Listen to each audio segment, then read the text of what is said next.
మల్లారెడ్డి గురించి ఏం చెప్తారు? అనేక దళితులు బయటకొస్తున్నారు. ఎస్సీ, ఎస్టీ వర్గాలు వీళ్ళందరూ గూడా వస్తున్నారు. మా భూములు కబ్జా జరిగినాయి. మల్లారెడ్డి అక్రమంగా మా మీద రౌడీజం చూపిచ్చారు. మా పట్ల కాంగ్రెస్ ప్రభుత్వం వచ్చింది గాబట్టి మేమిప్పుడు ఒక మార్పు కోరుకుంటున్నాము అని వాళ్ళందరూ చెప్పడం జరుగుతుంది. మీరేం చెప్తారు? ఇప్పుడు మీరు కరెక్ట్ ప్రశ్న అడిగిర్రు. ఇంతకుముందు ఏందంటే, ఏదో మీరు అడగాలని జెప్పి ప్రశ్నలు అడుగుతా ఉన్నారు. కాబట్టి నేను గూడా ఏమి అనలే. మీరు యాస్ ఎ జర్నలిస్ట్ మీరు అడిగినారు. కానీ తప్పకుండా ఒక దళితుడు భూమి కబ్జా జేసినాడు. ఒక ఎస్టీ వ్యక్తుల భూమి కబ్జా జేసినాడు. ప్రతి ఒక్క అంటే బీదోళ్ళు, ఉన్నోళ్ళని లేదు. ప్రతి ఒక్క దగ్గర దగ, ప్రతి ఒక్క దగ్గర కుట్ర, మొత్తం గూడా విద్యార్థులను రాజకీయం కోసం ఇయాల ఒకటే చెప్తా ఉన్నా. ఇప్పుడు ఎలక్షన్స్ ఉంటే ఇన్‌చార్జ్‌లు ఎవరికిస్తామండి? ఆ గల్లీ లీడర్‌కో, ఆ వార్డ్ లీడర్‌కో, లేకపోతే ఆ కార్పొరేటర్‌కో ఇస్తాం. ఈళ్ళెవరికిస్తుర్రు తెలుసా? ప్రిన్సిపల్‌లకు, ప్రొఫెసర్‌లకు, స్టూడెంట్‌లకు. ఏందండి ఇది? అంటే ఎడ్యుకేషన్‌ని పాలిటిక్స్ కోసం వాడుకోవాలా? పాలిటిక్స్‌ని ఎడ్యుకేషన్ కోసం వాడుకోవాలి. వాళ్ళ దృష్టిలో పాలిటిక్స్ అంటే డెఫినిషన్ వేరే ఉండొచ్చు. ఏదో 5 ఏళ్లకు ఒకసారి రావాలా, పైసలు ఎగరేయాలా, గెలవాలని. కానీ మేమట్లా గాదు. మేము రాజకీయం మంచి రాజకీయం జేస్తాము. ప్రజల కోసం రాజకీయం జేస్తాము. ప్రజల కోసం కొట్లాడతాము. విద్యార్థుల తరఫున కొట్లాడతామని జెప్పి మేము అదే విధంగా అక్కడున్న యూనివర్సిటీలో గూడా పీహెచ్‌డీ చేయని ప్రొఫెసర్స్ అక్కడ ఉన్నారు. అన్నంలో గూడా చాలా పురుగులొస్తున్నాయని మహిళలు చెప్పడం జరుగుతుంది. ప్రధానంగా వుమెన్ అంటే ఒక్కరిద్దరు గాకుండా చాలా మంది చెప్తున్నారు. దానిపైన ఏమంటారు మీరు?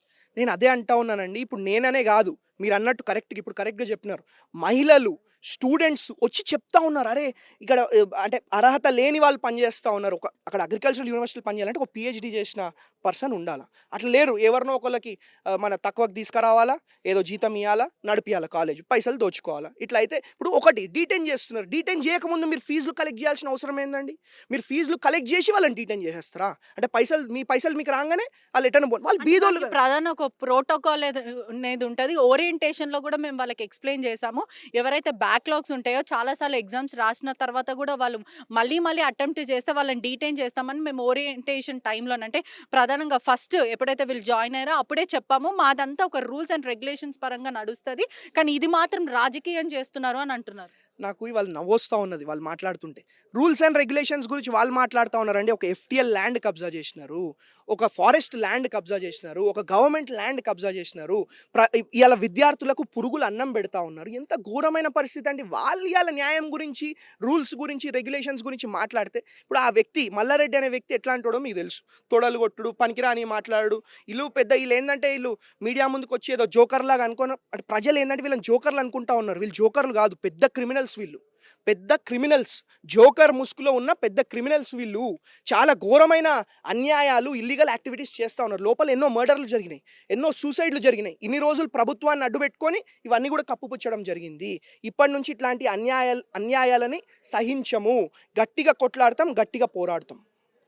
అదే విధంగా స్టూడెంట్స్‌లతో ఎలా నించుంటారు? అంటే వాళ్ళ వైపు మీరు ఎలా నించుంటారు? ప్రజల పక్షాన ఎలా నించుంటారు? ఇప్పుడు నేను గూడా అదే విధంగా కాంగ్రెస్ ప్రభుత్వం వచ్చింది. ఒక మార్పు కోరుకుంటున్నామని ప్రజలందరూ అంటారు. ఇది ప్రజా పాలన అని వాళ్ళు చెప్పడం అయితే జరుగుతుంది. మీరేమంటారు? ఇప్పుడు 2 విషయాలండి. నేను గూడా ఒక స్టూడెంట్ లాగా వచ్చినోడినే. నేను గూడా ఒక డాక్టర్‌నే. ఈ రాష్ట్ర గవర్నర్ వచ్చి నాకు 2 గోల్డ్ మెడల్ ఇచ్చిపోవడం జరిగింది. It's open fact. I will be very frank and straight to the face. నేనెప్పుడు గూడా ఈ ఎనక డొంక తిరుగు మాటలు మాట్లాడడం, ఎనకటొకటి ముంగటొకటి మాట్లాడడం నాకు రాదు. ఏదున్నా ముక్కుసూటిగా మాట్లాడతా. కాబట్టి ఇప్పుడు రెండో విషయం నేనేం జెప్తా ఉన్నా అంటే, విద్యార్థులు మా ఇంటికొచ్చి అడుగుతా ఉన్నారు. మా ఇంటికొచ్చి అడుగుతే తప్పకుండా వాళ్ళ వైపు నిలబడతాము. ఈ విద్యార్థి అనే గాదు. ఏ విద్యార్థొచ్చినా, ఏ యువకుడొచ్చినా వాళ్ళు కష్టాలలో ఉన్నారంటే తప్పకుండా వాళ్ళ కోసం కొట్లాడతాం, పోరాడతాం. ఇంకో క్వెషన్ ఏదో అడిగినారని నేను మర్చిపోయినా. What is the other question? Students and ప్రజల పట్ల ఎలా నించుంటారు? డెఫినిట్‌గా స్టూడెంట్స్ అండ్ ప్రజల పక్షాన అంటే వాళ్ళ కోసం మేము కొట్లాడతాం, పోరాడతాం. ఎక్కడికైనా పోవడానికి సిద్ధం. ఎవరికి గూడా భయపడం.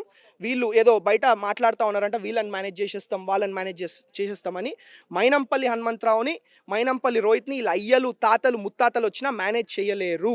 ఎప్పుడు గూడా న్యాయం కోసం కొట్లాడతాం, న్యాయం కోసం పోరాడతాం. ప్రజల తరఫున కొట్లాడతాం, విద్యార్థుల తరఫున పోరాడతాం అని జెప్పి ఫైనల్‌గా మల్లారెడ్డి కాంగ్రెస్ పార్టీలోకి వస్తాము అంటే మీరు వెల్కమ్ చెప్తారా? ఇప్పుడు మొన్ననే మైనంపల్లి హనుమంతరావు గారు క్లియర్‌గా చెప్పడం జరిగింది. మీరు జేసిన అన్యాయాలు, మీరు జేసిన అక్రమాలు, మీరు దోచుకున్న ప్రజల సొమ్ము, మీరు దోచుకున్న ప్రభుత్వం సొమ్ము అన్నీ గూడా ప్రభుత్వానికి హ్యాండ్ ఓవర్ జేయండి, ప్రజలకు హ్యాండ్ ఓవర్ జేయండి. మేమే వచ్చి మిమ్మల్ని వెల్కమ్ జేస్తామని జెప్పి మైనంపల్లి హనుమంతరావు గారు చెప్పడం జరిగింది. కాబట్టి వారు చెప్పినట్టే వీళ్ళని హ్యాండ్ ఓవర్ జేయమనండి. మేమే వచ్చి లెక్కలు జూస్తాం. ఎక్కడెక్కడ దోచుకుర్రు, ఏదేది దోచుకుర్రు, వాళ్ళ పేరు మీద ఏదున్నాయి, ఇవి ఎవరికియ్యాలి అనేది వీళ్ళ అంతా ఒకటి మాట్లాడుకొని ఎట్ట జేయాలో అట్ట జేసి చేద్దాం డెఫినిట్‌గా. Why not?